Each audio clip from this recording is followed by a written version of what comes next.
ताज story तो चर्चा में है ही।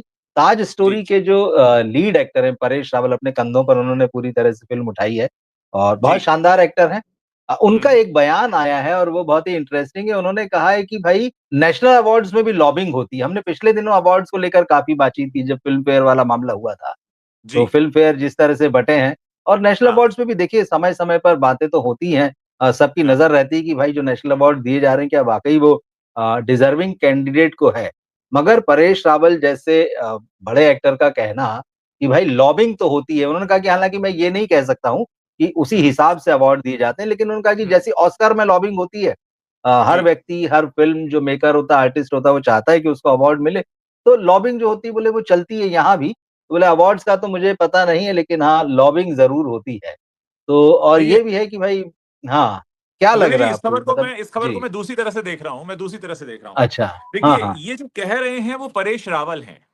परेश हुँ, हुँ, रावल ने हुँ। हाल ही में द ताज स्टोरी जैसी फ़िल्म की है और परेश रावल के जी, सत्ताधारी दल से कैसे संबंध हैं, सब जानते हैं। किस तरह से वो राइट बिल्कुल। विंग के सपोर्टर हैं, सब जानते हैं और पिछले 10 हुँ, साल हुँ। से हमारे देश में कौन-सी सरकार है, ये भी सब जानते हैं। ऐसे में परेश रावल का बिल्कुल। ये कहना, एक बार को ये हुँ, बात हुँ, अनुभव हुँ, हुँ। सिन्हा ने कही होती या किसी और ने कही होती, तो मैं शायद इस चीज़ को उतना नहीं समझता। लेकिन सत्ताधारी दल के नज़दीक रहने वाले एक ऐसे एक्टर जो साफ-साफ ये कह रहे हैं कि हाँ, लॉबिंग होती है, यानी जब उन्होंने इतना एक्सेप्ट कर लिया कि लॉबिंग होती है, इसका मतलब है कि उससे हुँ। आगे की चीज़ें भी होती होंगी।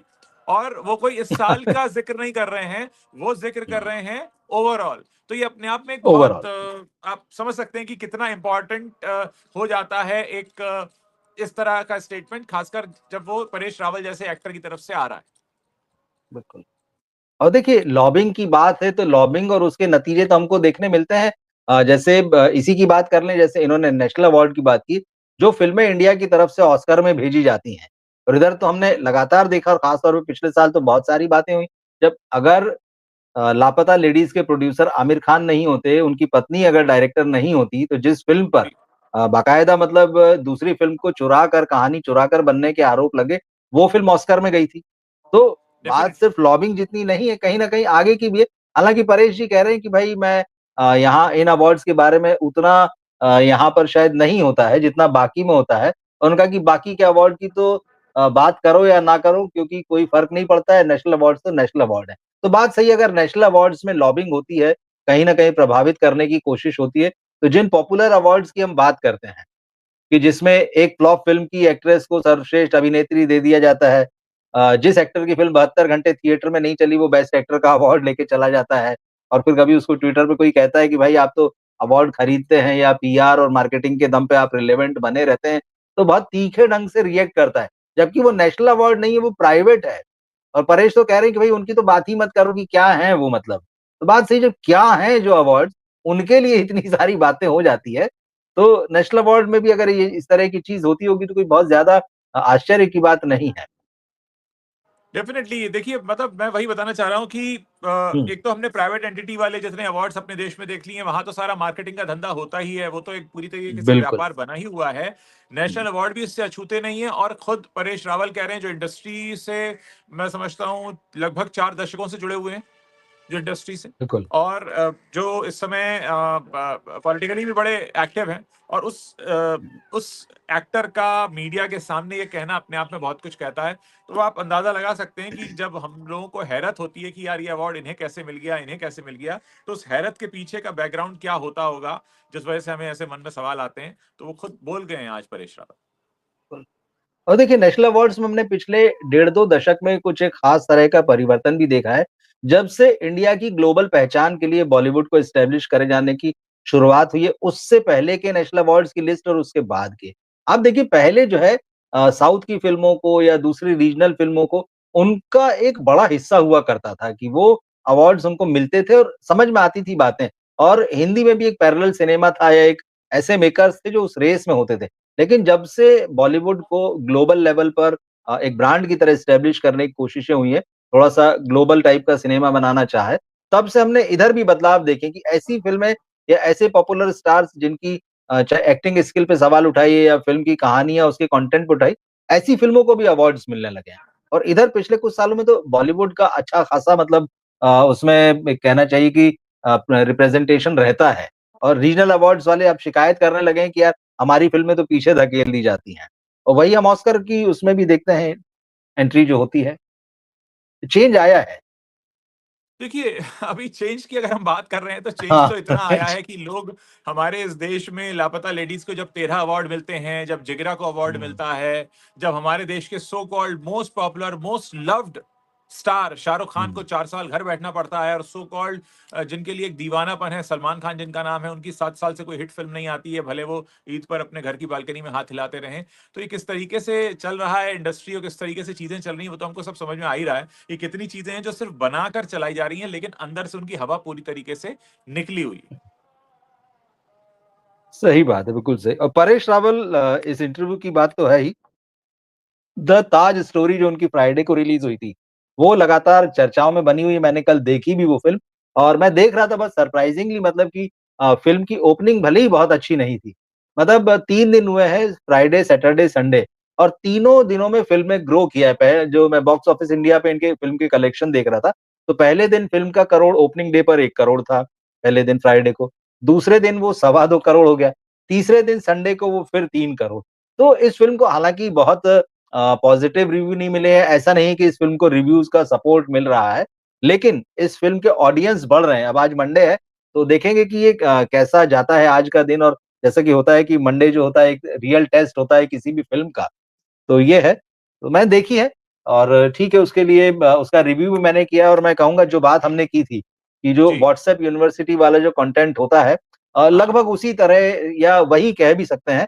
कुछ हुँ, किताबों के नाम ज़रूर डाले गए हैं, कुछ नए रेफरेंसेस जोड़े गए हैं उसमें, लेकिन पूरी सिनेमैटिक लिबर्टी लेते हुए इस फ़िल्म को बनाया गया है और ठीक है, परेश का काम अच्छा है। पर ताज स्टोरी जो है अभी वही देखना है कि धीरे-धीरे क्या किस तरह से ग्रो करेगी या मंडे से इसके नतीजे कुछ और होंगे। आप मैं वहाँ पर चाहूँगा हैं, रवीन आपको जी कि क्या आप जी, एक संक्षिप्त में अगर रिव्यू बताएँ क्योंकि मेरी देखने की इच्छा है, मैं फ़िल्म देखूँगा ये जी। ज़रूर, मुझे शायद 2-4 दिन और जाएँगे तो उस 2-4 दिन के बाद देख पाऊँगा। लेकिन मैं आपसे जानना ओके, चाह रहा ओके, हूँ कि अगर हाँ। आप बहुत संक्षिप्त में बताएँ इस फ़िल्म का रिव्यू आप करें क्योंकि देखिए, ये इस फ़िल्म का जी, कलेक्शन बढ़ रहा है या लोग देखने जा रहे हैं, वो तो हमें तभी पता लग गया था जब हमने इसका ट्रेलर देखा था कि भई ये फ़िल्म जो है ठीक है। टिपिकल व्हाट्सएप फॉरवर्ड कंटेंट है जो धीरे-धीरे बढ़ता है, जिस पर चर्चा होती है कि हमारे देश में ज़रूरी कामों पर अक्सर चर्चा नहीं होती, बेरोज़गारी पे, जनसंख्या पे, इतना बिल्कुल। प्रदूषण हो रहा है उस पे चर्चा नहीं होती है लेकिन हाँ, ये हमारे देश की जनता के लिए बड़ा इम्पोर्टेंट पॉइंट होता है कि हम कहाँ से खोद के क्या निकालें और किसका नाम बदल के हम हाँ। क्या करें क्योंकि उनको ऐसा लगता है ज़्यादातर हुँ, लोगों को कि ऐसा करने से हमारा जीवन बदल जाएगा। खैर, वो एक लंबी चर्चा का बिल्कुल। विषय है लेकिन हुँ, यहाँ मैं आपसे जानना चाहूँगा कि एक जी। संक्षिप्त में अगर आप रिव्यू करें ये फ़िल्म क्या है, क्या बताती है और क्या आप इस फ़िल्म को देखकर जब आप निकले थिएटर से बाहर तो जी। आपको क्या मिला उसमें? देखिए, आपने कहा अगर इस फ़िल्म की एक थीम लाइन हम पकड़ लें, तो ये फ़िल्म कहती है कि ताजमहल का डीएनए टेस्ट होना चाहिए। इतिहास की किताबों में लिखा है, सब मानते हैं, जो भी एक चीज़ है कि भई शाहजहाँ ने ताजमहल अपनी बेगम मुमताज़ महल की याद में बनवाया था। वो अपनी बेगम को बहुत मोहब्बत करता था उससे और मरते हुए उसकी रानी ने उससे ये कहा था कि भई मेरी याद में तुम एक बहुत खूबसूरत ऐसा मकबरा बनवाना जिसकी कोई मिसाल जो है दुनिया में ना मिलती हो। तो किताबों में यही दर्ज है कि भई शाहजहाँ ने उसकी याद में ये मकबरा बनाया और बहुत खूबसूरत है, लोगों ने देखा, दुनिया देखती है। हर साल लाखों लोग जो है इसको देश से विदेश से देखने आते हैं और देखकर जो है अ, उसको आश्चर्य से भर जाते हैं कि इतनी खूबसूरत भी कोई चीज़ हो सकती है। तो लेकिन ये फ़िल्म उसकी उसके ऊपर सवाल उठाती है। ये शाहजहाँ पर सवाल उठाती है कि शाहजहाँ ने बनवाया। ये फ़िल्म कहती है कि ये तो पहले से बना हुआ था। मतलब मज़ेदार चीज़ इसमें ये है। 2 चीज़ों को लेके चलती है। मतलब एक चीज़ जिसको बहुत स्ट्रॉन्गली जिसको बार-बार परेश रावल इस फ़िल्म में वो विष्णुदास नाम के एक गाइड बने हैं। ताजमहल परिसर में जो गाइड होते हैं और पर्यटकों को दिखाते हैं और कहानियाँ सुनाते हैं। तो फ़िल्म बताती है कि भई 3 पीढ़ियों से उनका यही काम चल रहा है, उसी से घर-परिवार गुज़र-बसर होती है। लेकिन फिर वहाँ जो ये गाइड्स होते हैं उनका भी एसोसिएशन होता है। तो उस एसोसिएशन के चुनाव में इनको इनके साथी खड़ा करते हैं। अब क्योंकि ये मुगल काल का मामला है और हिंदू-मुस्लिम भी थोड़ा-सा आता है कि उस एसोसिएशन पर मुस्लिमों का थोड़ा-सा आधिपत्य है या उनका पावर वहाँ थोड़ा ज़्यादा है। तो ये वहाँ खड़े होते हैं और फिर उसके चुनाव में खड़े होने के बाद फिर ये अपने कुछ साथियों के साथ शाम को छत पर कुछ बॉटल-वॉटल खोल के अपना बातें चल रही होती, तब अचानक इनके अंदर एक जागता है कि भाई कब तक हम इस बात को दबाए बैठे रहेंगे, अपने हाँ। मन ही मन सोचते रहेंगे कि ताजमहल जो रियल है, वो हुँ। तेजो महालय है। वो ताजमहल नहीं है। इसकी जी। हम कब बात करेंगे? हमें क्यों नहीं इसका डीएनए टेस्ट कराना चाहिए? तो ये चीज़ें वो बोलना शुरू करते हैं और ये पता नहीं चलता उस सीन में कि किसने उनको रिकॉर्ड कर लिया है मोबाइल में और फिर अगले दिन उनका वीडियो जो है सब तरफ सर्कुलेट हो जाता है। इसमें मामला ये होता है कि फ़िल्म आपको उस तरफ ले जाती है कि परेश रावल के पिता क्योंकि 3 पीढ़ियों से ये एक ही काम कर रहे हैं, तो परेश हाँ, रावल के पिता जो हैं वो भी गाइड थे और ये बताती कि फ़िल्म उन्होंने आत्महत्या कर ली थी फांसी लगा के। तो ये थोड़ा-सा रहस्य का बिंदु है। और ये वही बात है कि कुछ फ्लैशबैक या ब फ्लैशेज़ आते हैं जिसमें कुछ लोग ताजमहल के अंदर हैं, सरकारी अधिकारी वगैरह अंदर जो जो 22 कमरों की बात होती है ताजमहल के नीचे जो है। तो वहाँ पर कुछ काम-वाम चल रहा है थोड़ा-सा रिस्टोर करने जैसा चीज़ों को या सीमेंट गारे, रेती का काम चल रहा है और फिर एक दीवार में कुछ ईंटें जो है एक अफ़सर मज़दूरों से कहता है कि भाई ये सब ढीली हो गई ईंटें इनको निकाल देना और इसको पैक कर देना ठीक से। और फिर वो उस खिड़की से अंदर झाँकता है तो उसे कुछ दिखाई देता है। अब वो क्या हुँ, दिखता है ये नहीं पता। तो वो अपने सीनियर अफ़सर को बुलाता है और वो भी देख के हैरान रह जाता है और फिर कहा जाता है कि तो हमें ऊपर बताना पड़ेगा। वो वहाँ जी। पे चीज़ खत्म हो जाती है। वो ऊपर क्या बताया, किसको बताया, ये सब। हुँ, कोर्ट केस में लास्ट में ये बात ज़रूर आती कि वहाँ पर आई थिंक अष्टधातु बोला है कुछ इसी तरह का, कोई भगवान की मूर्ति देखी गई वहाँ पे। अब यही इस चीज़ को फ़िल्म बार-बार एस्टेब्लिश करती कि वहाँ पर मंदिर था, कभी कहा जाता है वहाँ पर एक मंदिर था 11वीं सदी का, 10वीं सदी का। फिर ये भी आता है कि वहाँ पे मानसिंह के जो पोते थे जय सिंह वहाँ उनका महल था या उनकी हवेली थी, जिससे शाहजहाँ ने ले लिया था। मतलब वहाँ ताजमहल नहीं था। तो यह एक चीज़ तो ये आती है इस फ़िल्म में कि वो जगह जो है वो मंदिर की थी, पूजा स्थल था, उसको हटाकर ताजमहल बनाया गया। दूसरी एक बात उसी फ़िल्म में बार-बार ये भी होती कि नहीं ताजमहल तो पहले से था। हाँ, उसका हाँ, उसको जो है क्या बोलना चाहिए जिसको रेनोवेशन कराया गया, रेनोवेट कराया गया। फिर वो कहीं गुम्बद की बहस है, गुम्बद के ऊपर कलश है और ये तो बहुत सारी तकनीकी चीज़ें, कई किताबों के रेफरेंसेस इस फ़िल्म में आते हैं। क्योंकि परेश रावल का जब ये वीडियो वायरल होता है, तो फिर अदालत में चले जाते हैं, फिर वो खुलकर लड़ाई लड़ते हैं कि अब हम अदालत में जाएँगे और अदालत से कहेंगे कि भाई डीएनए टेस्ट कराया जाए और ये सारा जो फिर उसमें बहुत सारे लोगों को दोषी बताते हैं वो लोग कि भाई जी। जिन्होंने इतिहास लिखा है वो लोग गलत हैं। वामपंथियों की क्लास लगाते हैं। फिर उसके अलावा जो टेक्स्ट बुक जो बच्चों को पढ़ाई जाती है, तो वो किस आधार पर लिखी जाती है, उसके अब उसकी अफ़सर को बुलाया जाता है। तो तमाम लोगों को कटघरे में खड़ा करते हैं कि हमें गलत इतिहास पढ़ाया गया। और वो बार-बार इस चीज़ को एस्टेब्लिश करने की कोशिश करते हैं कि भाई ताजमहल अव्वल तो जैसा अभी दिखता है, तो ये पहले से था, शाहजहाँ ने नहीं बनवाया, हाँ, पहले से था। और दूसरी चीज़ अगर ये पहले से नहीं भी था तो उस जगह पर एक मंदिर था और उसको तेजो महालय जो है वो नाम मैंने बहुत शॉर्ट में बताया तो बहुत सारा तकनीकी मामला भी है, डॉक्यूमेंटेशन जैसी बहुत सारी चीज़ें चलती हैं। लास्ट में इसमें अदालत भी अपना मतलब एक कन्क्लूज़न तक तो पहुँचना ही जब दोनों पार्टी होगी, तो अदालत फैसला जो होता है, उसको सुरक्षित रख लेती है, वो बताती नहीं है। तो यहाँ पर आकर जो है, तो कुल मिला के आपके सामने वो एक बहस जिसको कि हम व्हाट्सएप पर या सोशल मीडिया में तमाम जगहों पर इतने बरसों में देखते रहे हैं। जी। कुछ किताबों के रेफरेंसेस के साथ में कुछ मुगल काल के राइटर्स के और कुछ उस दौर में जो यात्री विदेशी यात्री आए थे जिन्होंने अपना यात्रा वर्णन, यात्रा वृत्तांत लिखे, उनके हवाले देती रहती है इधर-उधर से। और फिर 1-2 लोगों को ऐसे लोगों को पेश करने की लास्ट में कोशिश है कि भई वो जो घटना दिखाई गई है, कि हाँ, ताजमहल के नीचे काम चल रहा था तो कौन गवाह थे उसके? अच्छा। तो एक आध व्यक्ति को लाया जाता है, वो उसकी एक और व्यक्ति जो अमेरिकी होता है, उसकी बेटी को थोड़ा दिखाया गया मतलब ये सारा कुछ। तो फ़िल्म फाइनली कन्क्लूड कुछ नहीं करती है, पर ये जो सारी बातें हैं उनको जमा करके एक जगह पर इकट्ठा कर देती है।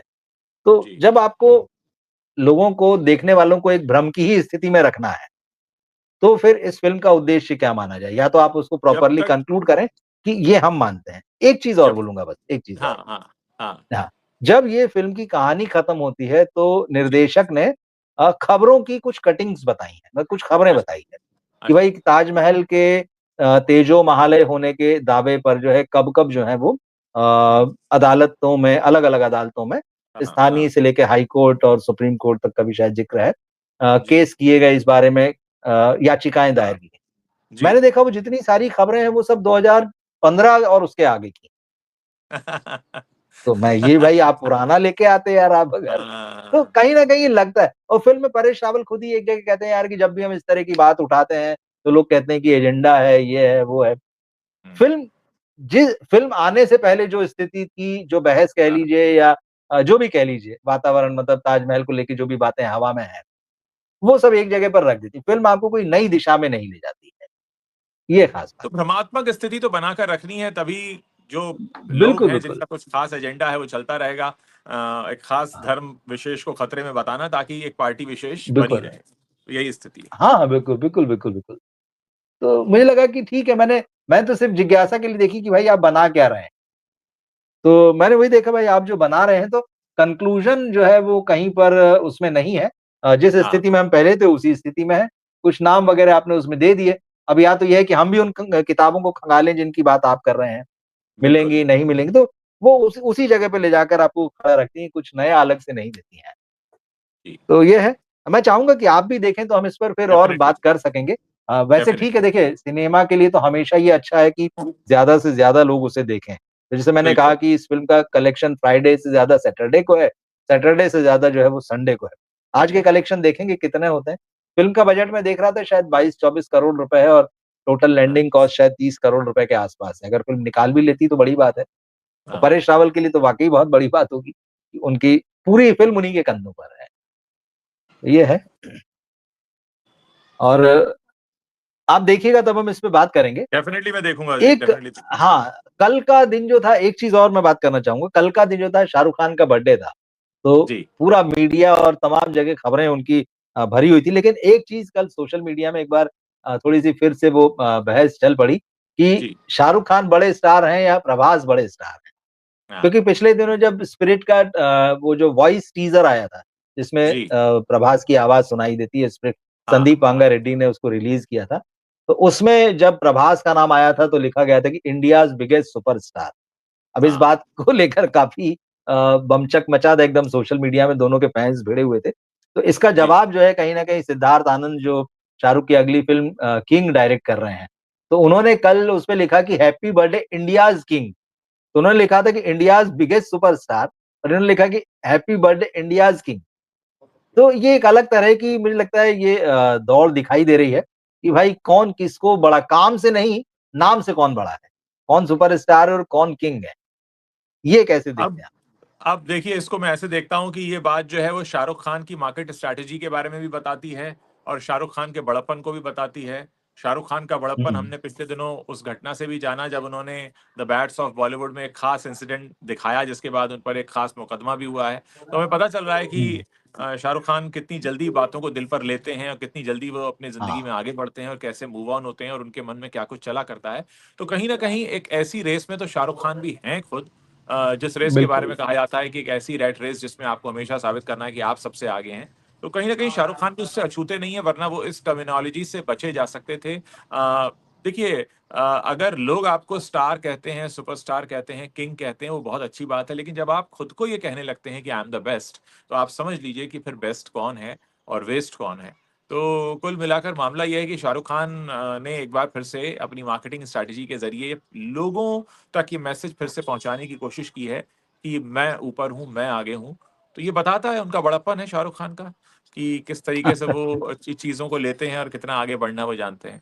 और एक और ख़ास बात कल जो मैं देख रहा था कि वो जो सो कॉल्ड दर्शन देते हैं मन्नत से, तो ऐसा भी हुँ, कहा हुँ, गया कि हुँ। दर्शन नहीं दिए उन्होंने क्योंकि वो ट्रैफ़िक को लेकर हाँ, इश्यूज़ थे, तमाम चीज़ें थी। तो अब हुँ। देखिए ना, ये जो इंडस्ट्री है वो किस तरह के पिलर्स पे खड़ी हुई है वो तो हमको दिख ही रहा है। ठीक बात है। अब वही है कि पहले होता था कि काम आगे और नाम पीछे, काम आता था फिर नाम आता था।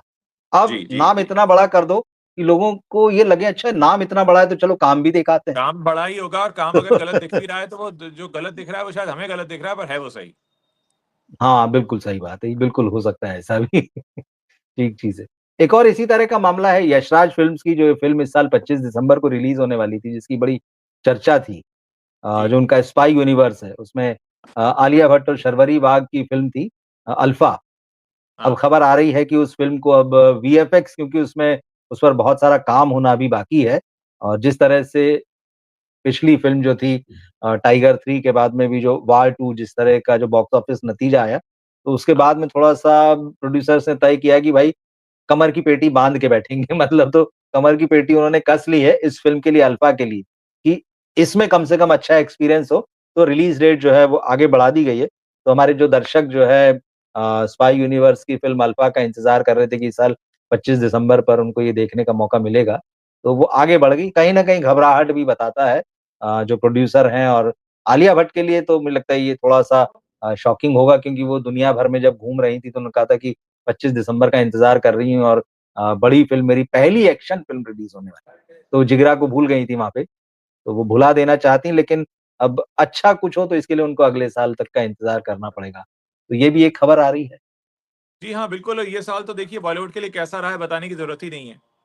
इस बिल्कुल। साल मतलब एजेंडाज़ चले हैं, मैं कहूँगा फ़िल्में नहीं चली, एजेंडाज़ चले हैं। जी, चाहे अवार्ड फंक्शन हो, वहाँ पर भी एजेंडा चला है, बॉक्स ऑफिस पर भी एजेंडा चला है और जो बॉलीवुड का झंडा है, वो बुरी तरह हिला हुआ है, साउथ के द्वारा। हिला हुआ, हाँ, बिल्कुल। वैसे इस बार जो फ्राइडे को जो बाहुबली जो उसके 2 पार्ट एक करके रिलीज़ किए गए थे, बाहुबली द एपिक साउथ में तो भी थोड़ा बहुत ठीक है, उसका वीकेंड कलेक्शन जो है 24 करोड़ रुपए के आस-पास आ रहा है। लेकिन हिंदी में उसकी हालत बड़ी खराब है, 3 करोड़ के ही आस-पास जो है 3 दिन का कलेक्शन है। तो हिंदी के दर्शकों ने बहुत ज़्यादा रिस्पॉन्स नहीं दिया, 3 से 4 करोड़ का है। तो इसका मतलब है बाहुबली देखने के लिए लोग नहीं जा रहे हैं, ये तो है। और हाँ, ऐसे में क्योंकि लोगों अगर को पता था हाँ, नया कुछ है नहीं उसमें। नया कुछ है नहीं उसमें, वही चीज़ है। तो थोड़ा-सा बॉलीवुड राहत की साँस ले सकता है, चलो कम से कम री-रिलीज़ में नहीं चली।